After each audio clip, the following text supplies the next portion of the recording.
Hi, everyone. I'm immigration lawyer John Khosravi. Thank you so much for joining us today. We're doing our regular 5 p.m. Pacific time live discussion, talk about immigration, the hot topic being the public charge rule, what's going on with that. We're going to get that in your questions in a moment. I guess I'll just jump into what the hot topic is, which is public charge. So there was this rule that President Trump really pushed into place.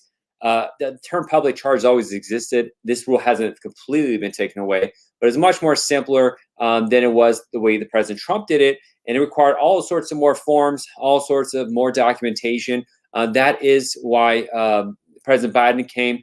There was a lot of lawsuits on it, and they said, hey, you know what? We're not going to pursue this. So I'm going to go into more detail in a second as more and more people come in because we're going to ask about that a lot. But just a reminder, please subscribe, press the like, leave a comment. It helps the algorithm. And just come back. We have a lot of information on our YouTube page, JQK Law Firm, and you'll find a bunch of information there. But with that, let's get it started. All right, everybody, thank you for joining us. So I'll start with getting into what happened with the Supreme Court and the Biden administration. So President Trump instituted this more stringent version of public charge rule, which is a wealth test to see if someone's going to get status in the United States, whether they can afford to be here. And it's very stringent. It required a lot of extra paperwork. It's pretty obnoxious. There are a lot of lawsuits against it. It was going to go up to the Supreme Court again. It had done so before. But just yesterday, the Biden administration said we're not going to continue to pursue this in the USCIS version of the public charge form for I-944. And consequently, it seems like you don't have to submit this. It's done now. You don't have to do it if you're filing within the United States right now. We're still waiting on USCIS to give final word for this. Department of Homeland Security has said they're going back to the old rule. But I would wait for USCIS to do this before you submit a case without it, or you fail to respond to requests for evidence. But we're probably going to know in the next few days. The form is still up online. Now, there's a foreign component of it if you're doing consular processing for a public charge rule called DS-5540, Form DS-5540. That was on hold until the end of December. A higher court said, no, it could go forward, but the embassies really have not started working on it. And if you go online even right now, the form isn't even available. Form DS-5540 online is not even available. So most likely, high likelihood that this version of the public charge rule will not be needed. We'll still do the I-864 affidavit of support if you're doing a case where you have a family-based sponsorship. And the embassies could always, and in the United States, they have discretion to say this person is a public charge because of some issues. But overall, it looks like it's going back to the way it was before President Trump came, which was a good system. If you had a sponsor here, they would say, I'm financially responsible for you. Or if you're employment-based, you have a job, you're going to be working. You don't have to fill out all this extra paperwork and pay all this extra money to do all this kind of stuff. So that's good news. So let's jump to some questions. TikTok about asks, hi, why is USCIS very slow? Well, for the same reason the whole world is slow right now. It's called COVID-19. The pandemic has caused much less people to be able to go to work, and it excludes USCIS employees.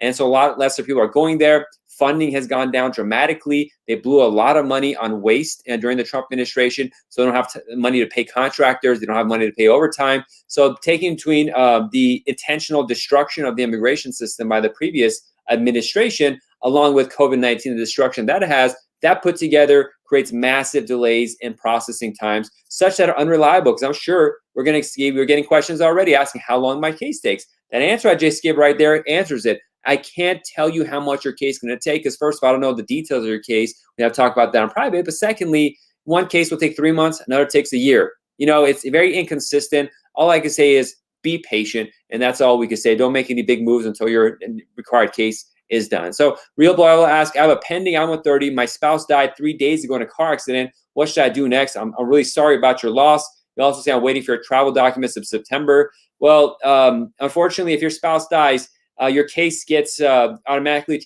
transferred and becomes an I-360 kind of case. If you already have I-130 pending, you should consult an immigration in private, but you become a widower case. And so you need to deal with that issue and submit some extra paperwork if needed, or update USCIS if needed with the death certificate.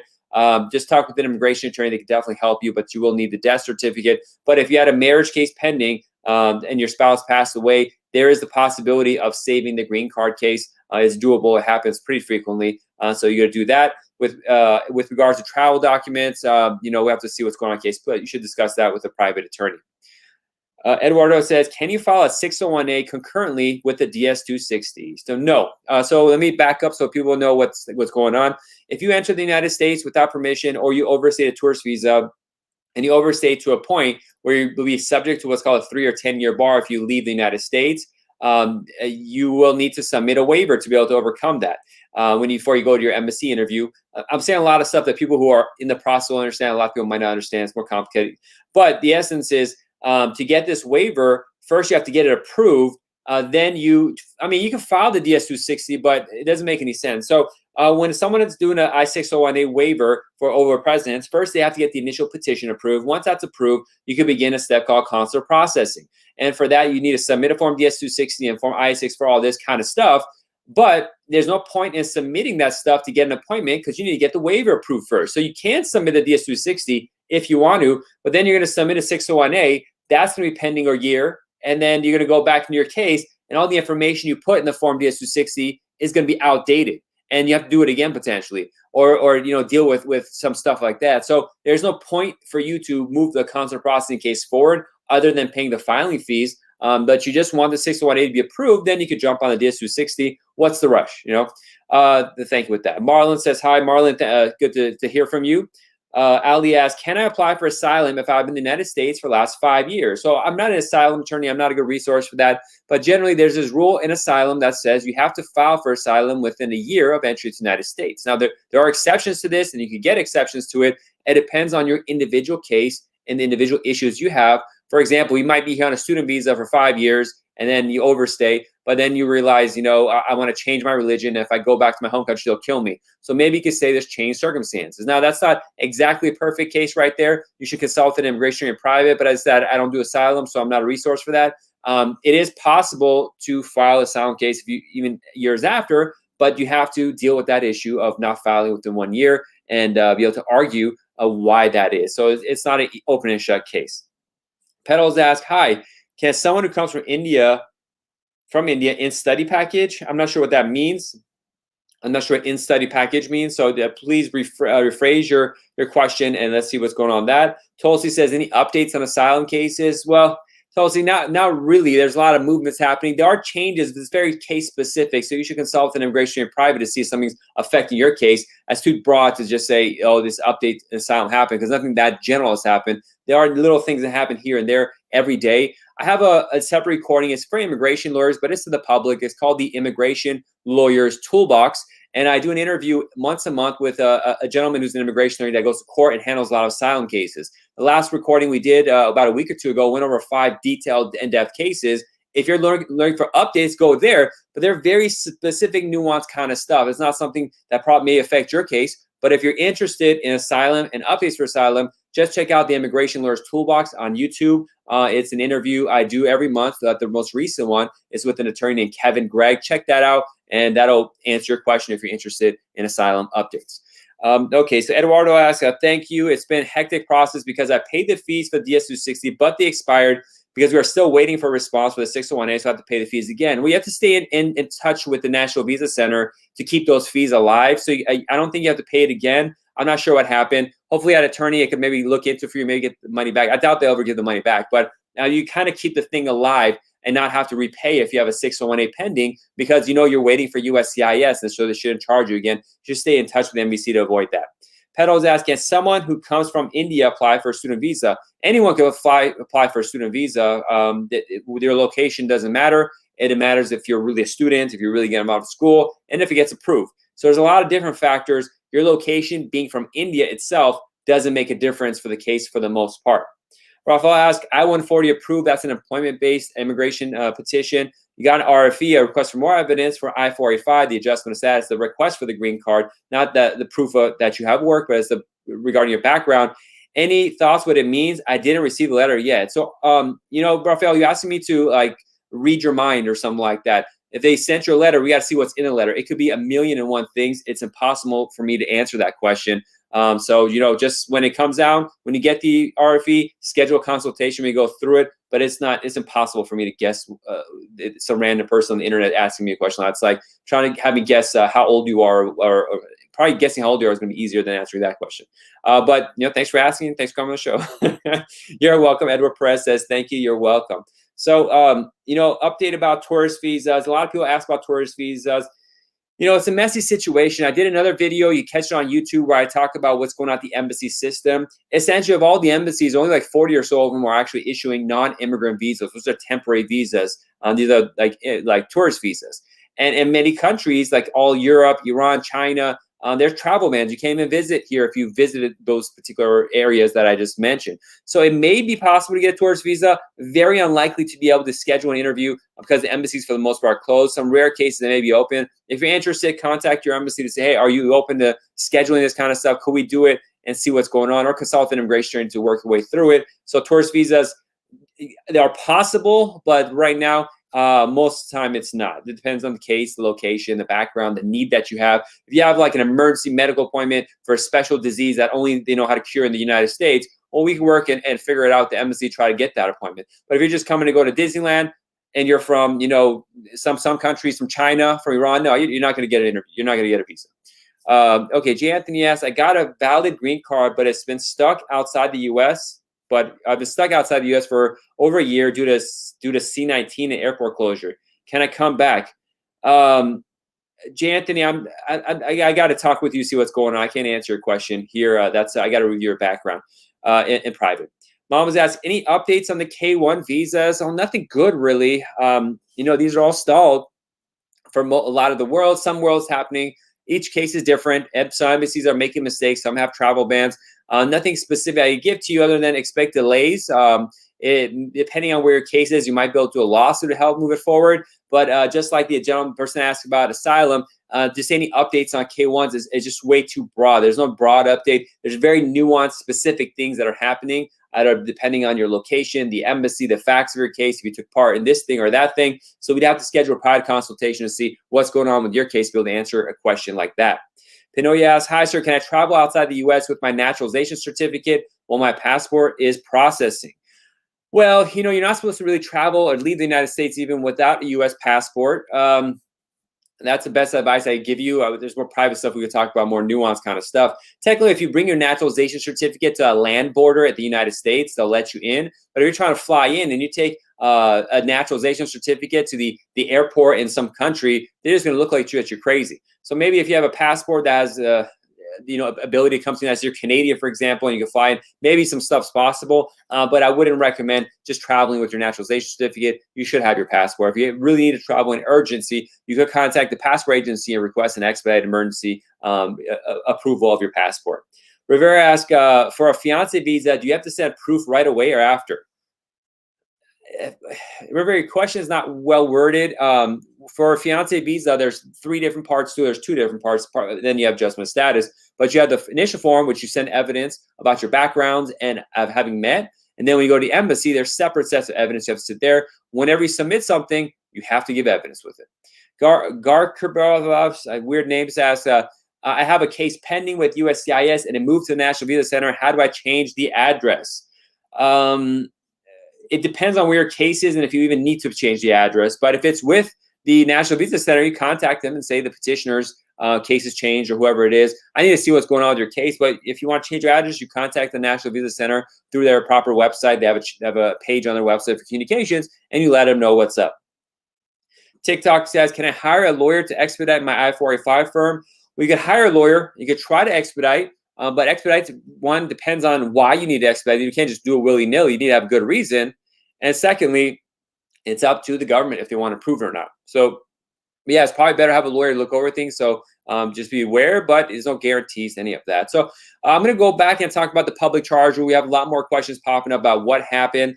Essentially, there's a lot of cases challenging it. The case about the public charge for I-944, the version that USCIS is doing with Form I-944, was going up to the Supreme Court, but the Biden administration said, you know what, we're not going to argue this anymore. We're going to let this die. So it seems like almost certain that the Form I-944 version of the public charge rule is going to die down. We're going to go back to affidavits of support, the solo I-864 that we had before. And when you're adjusting status in the United States, and a lot of the hardships and harshness of that rule is going to die down in the U.S. Now, the embassy system is different. This lawsuit did not include that. The embassies had a form DS-5540, which some courts have said it's okay at the end of December, but the State Department never has brought the form forward. If you go, it has temporarily, but it's not there right now. If you look at the public charge rule for the embassy's form, the DS-5540, it's not even there. You can't even find it to print it out. So for the most part, it seems like this harsher version of the public charge rule that President Trump put into place is going out. So I want to let you know that you don't have to probably worry about that. But if you have an RFE and you have a deadline, you may want to submit it until USCIS tells us through their website. I always be cautious, conservative, but it looks like it's out the door pretty strongly. But until USCIS announces it and takes the form I-944 off their website, be prepared. Now, there are still hardships. The public charge rule itself still will exist, and always will exist. But just this version of it that was very hard and very harsh by President Trump and his administration that was made, that seems like it's going out the door and getting good riddance. But the Form I-64 affidavit of support and the ability for the embassy, CBP at the border, or USCIS to say this person's broke and they can't take care of themselves, we'll not let you in, we're not let you get a green card or the like, is still possible to be there. They always have this authority. There's just a more harsher view of it that the previous administration was taking on. So that's what's going on with the public charge rule. Angel asks, hi, just had my interview done. My case status shows that the case is in review. What does that mean? It means they're still thinking about your case. It's not abnormal. Sometimes it takes some time after an interview to get a final decision, even if it's a positive one. So you just need to be patient. I haven't been in your interview. I haven't seen your paperwork. You might have had some mess-ups that are crazy and really bad that are problematic. I don't know. But if your case was perfect, this could still happen. So that means there's no answer for you right now. Probably it's gonna be fine, but it's not abnormal to get that, even if it's a good case. TikTok asks, does it affect my case negatively if I request to expedite my case? It could cause confusion. It could cause, when you request an expedite, they have to pull up the file, move it here, move it there. It could cause things to be lost, just practical kind of stuff. But generally, no. But practically speaking, who knows? It causes extra movement to have your case. It could cause the case to move faster. It could slower. There's no real answer to that. Most likely, it's not a problem. But I'm not the officer pulling your case and reviewing it and sending it to some other location. That practically speaking, things can happen. Problems can happen when that switch-up happens. So be prepared for that. Mama asks, will do. Thank you. You're welcome. You're welcome. So yeah, a lot of the cases, when things are outside our hands, it's some third party and some other location dealing with it. We don't know what's going on. We don't know how long they're going to take. We don't know what they're thinking. So there's problems that happen. Sandy says, when will they start issuing the EB3 visa process? Well, they're starting right now. Now, when it gets to your turn, who knows? There's a lot of backed up cases. So with the removal of the immigrant visa travel ban by President Biden a few days ago, last week, EB3 and point-based cases, if you're overseas and you want to get a visa, it is open, but it's all practical kind of stuff. Do they have enough staff members to handle that? There's hundreds of thousands of cases that are backed up there right now. When are they going to get to you? We don't know. Lincoln asks, USCIS posted 50 minutes ago on the website saying the new guidelines for public charges is not required at all. Well, thank you so much, Lincoln. I appreciate you for mentioning that. I checked the DHS site, which says they're going back to the 97 rule. I hadn't saw it on USCIS, so I guess the public charge rule is gone if you're processing in the United States, and most likely, very, very high likelihood, if you're doing consular processing, the form DS-5540 hasn't been used and it won't be used. But again, it could be strict. I've seen, even before all this kind of stuff, the embassy in Mexico, Ciudad Juarez, sometimes just reads into the statute, makes up things with public charge rule. I've seen colleagues get denials incorrectly. For example, they brought a joint sponsor to satisfy the public charge rule, Form I-64, and they said, we can't accept joint sponsors. Like, what the hell? It's in the rules. You could do that. So it is discretionary. That was probably a mistake to get people involved, try to fix that. But good news, Lincoln. Thank you for sharing that. I hadn't saw the USCIS post on it yet. Thank God, hallelujah. We don't have to do this from I-944. It created many hours of extra work,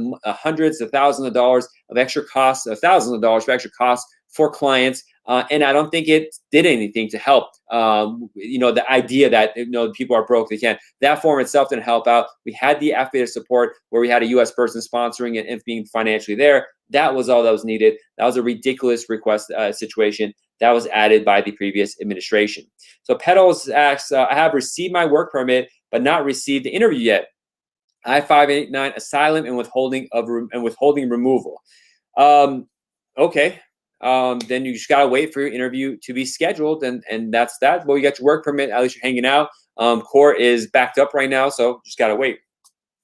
Garcebroth asks, I-130 in process. Bringing my wife from Italy. How do I change her address if she moved on USCIS NBC? If your wife's overseas, at this point you don't need to change it with USCIS. When you're filling out the forms for the National Visa Center, put the new address in there, And if you like, contact the National Visa Center through their forum page and say, hey, the applicant's beneficiary applicant's address has changed. FYI, put that in your system if you need it, but primarily in the form DS260, update the information. That should be fine. Jose asks, why is my receipt form say Potomac, but the online service says Nebraska?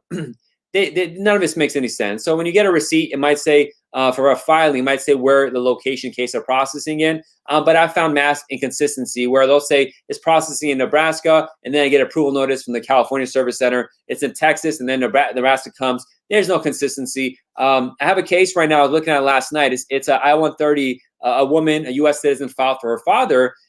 When I go online to check out the average case time, it says these cases are done in like 10 months. Her case has been pending a year and a month. So I'm like, okay, let's file a complaint. So I went to file a complaint. They're like, no, your case is within regular processing times. But I'm like, what do you mean it's within regular processing time? Your own website said it's not.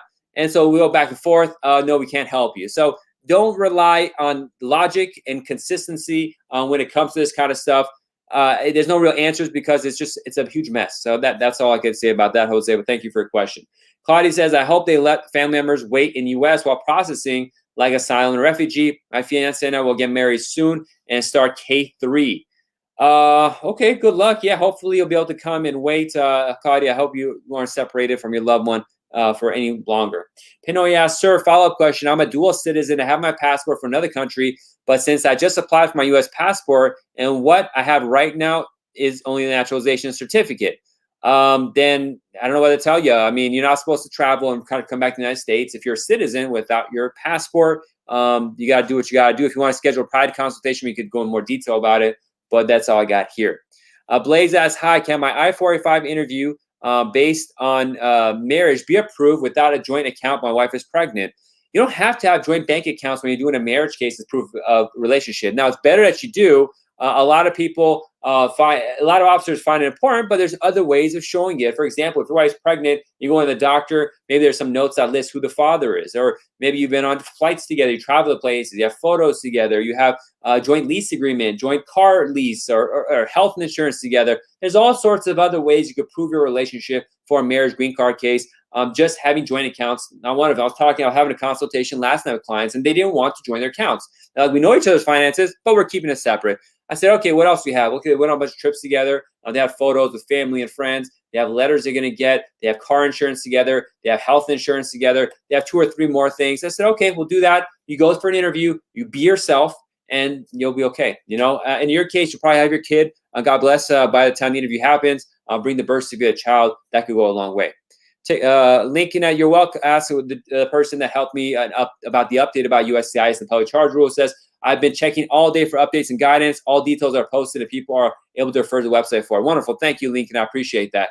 Jose says, thank you. You're welcome. TikTok says, can I work while my work permit is expired? No, if you don't have valid work authorization, you can't work. And now there's some exceptions where if you had a work permit, you filed a timely extension. In some types of cases, you will be allowed to continue work, but generally you need to have a valid work permit. Pinoy says, thank you. You're welcome. Ardit asks, hey there, John, can I expedite my I-765, that's the work permit, before getting biometrics appointment or not? I think I used to be able to do that, but remember the last time, 2 years ago, I asked to expedite a work permit. They said, you haven't done your biometrics yet, we can't do that. So now we asked them to expedite the biometrics appointment, and once you get that, then you request an expedite of the I-765 work permit. That's the way I'd go about it. Paulina asks, how long is the request for FOIA taking? Well, Paulina, there's 50 different types of FOIA requests, and it depends on what you're requesting a document. So there's no consistent answer what you're talking about. If you're doing USCIS, it takes several months to say the least. I've seen it take a year. If you're doing a CBP, the Port Authority, sometimes they don't even answer. If you're doing with EOIR, I haven't done one for over a year, but it used to be like 30 days. There's FOIA requests you can do from every government agency. Sometimes you have to file a lawsuit to get the information from them. So, Paulina, schedule a product consultation to see what your situation is and what you need the FOIA for, and see what's appropriate and get estimates of the time, but they're not reliable.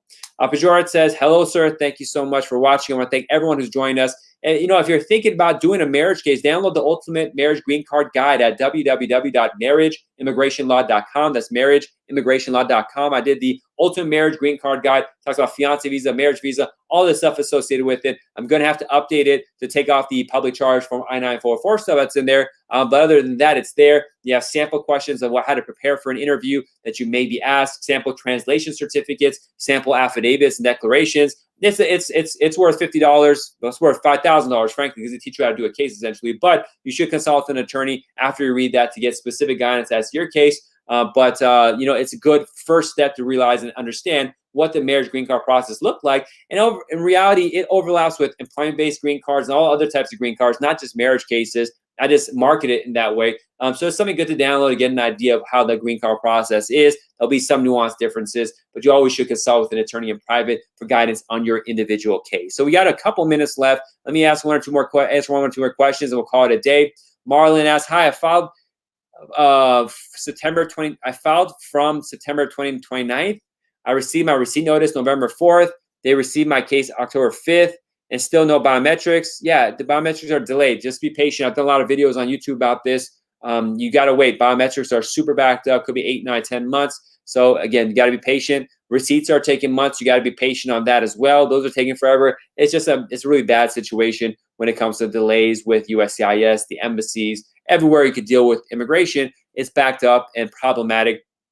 And that's just a situation that we're dealing with. So what else is going on? If you did want to schedule a private consultation, just send me an email. My email is info@jqqlaw.com. That's info@jqqlaw.com. And we can schedule a private consultation. Fees do apply. But to start, just email me and let me know what the issue is so I can know what's going on with your case. And then if it's something I handle, I'll let you know, and I'll let you know what's going on next. If it's something I don't handle, I could always try to connect you with a colleague if I know somebody that's appropriate for it, and we can take it from there. Abu Sufyan asks, "Hello there. My marriage green card interview was a month ago. I was approved on the spot, and I was told to receive a green card within 2 weeks. I haven't heard anything back and no online update. Yeah, try writing a letter to the officer to handle the case. Of course, the follow-up. Sometimes that stuff happens. It's not unheard of. I've seen that happen before. But that's that." Yusrullah says, "How can an applicant who has a VAWA transaction obtain implement card?" Yusra, your question is there's some errors in the wording you're using, so I can't really answer that. I'm not sure what an implement card is, and I don't know what you mean by VAWA transaction, so you gotta give me more detailed. Jose asked another question: "Is it okay for my wife to visit me to USA with her current tourist visa?" I don't know, Jose. That's individual legal advice for your wife. I need to know everything about the case to give general guidance. Even then, entry into the United States is up to the port authorities, CBP, Customs, so it's up to them. But that's too case specific. I'd have to meet with you in private with you and your wife to discuss your case, see what's going on about that one. Afsar says, "Can you give information about the citizenship test?" Yes, President Biden brought the citizenship questions, the civics questions about U.S. history and the like, back the way it was before. 100 questions. You get 6 out of 10 of them right, and you're good. Just practice those. Now, there's other things that go on in citizenship, going into your background, all that kind of stuff. That's a case-by-case analysis to see if there's any issues that could pop up during citizenship that could cause you to, get the citizenship denied, potentially even lose your green card. So there's a lot of stuff going on there. Ivy Marie asks, "Hello, sir. Is it now confirmed we don't need to file Form I-944 according to the USCIS update?" One person here posted that USCIS officially said you don't need Form I-944. I haven't read it myself because I've been live here. I haven't had a chance to bring it up, but it's very, very, very likely that I-944 is gone. Maybe I'll just check it right now when we're talking. I-944 USCIS. Just look on Google and see what it says. I'm going to the website for I-944 Declaration of Self-Sufficiency. The form is not there. I guess that means I-944 is dead. Good riddance, but let's see if there's more stuff. So I'm just going to go to uscis.gov, and it should be on their homepage, something important like this. Recently, they updated the website to make it harder for you to get information and news. And the USCIS website, DHS Secretary of State. So Secretary of State for DHS has said they're going back to the 2009 version, but USCIS itself, I don't see it, but we did have a person here that said it's on the website. But you could most likely, you're going to hear more and more about this because it's such a big deal. Very, very likely that Form I-944 is no longer needed. And on that happy note, I want to thank everyone who joined today. We're going to have to call it a day. We've hit the 30-minute mark. I'll be back here again next Wednesday, 5 p.m. Pacific time, and we'll jump into it and answer your questions. In the meantime, if you want to schedule a private consultation, just email me at info@jqklaw.com, and we'll get down to business and see what's going on in your case and what we could do. Until next one, God bless and be safe. Thanks for joining.